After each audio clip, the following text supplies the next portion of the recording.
Welcome to the Genius Factory. Enjoy the video. Start by identifying where the ads come from and do this calmly. Check recent apps and uninstall any that started showing ads after installation. Next, boot your phone into safe mode and watch the screen for a few minutes. If ads disappear in safe mode, then a third-party app is responsible.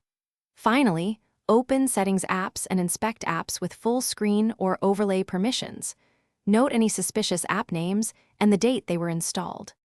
Uninstall any app you identified as suspicious, and then force stop any persistent background processes. Revoke overlay and notification permissions for apps that abuse those features, and clear those app caches. If an app refuses to uninstall, boot again into safe mode and remove it there. After removal, run Google Play Protect and a trusted malware scanner to clean residual files. Finally, reboot the phone and confirm that intrusive ads no longer appear on home or lock screens.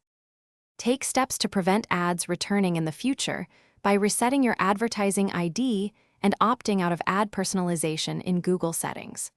Only install apps from reputable sources like Google Play and avoid unknown APKs and third-party stores. Remove unnecessary permissions from apps and do not grant overlay permissions to casual apps. Consider using a privacy-focused browser or reliable ad blocker for browsing, and keep your Android system and apps updated to the latest security patches. Thanks for watching. If you found this helpful, don't forget to like and subscribe.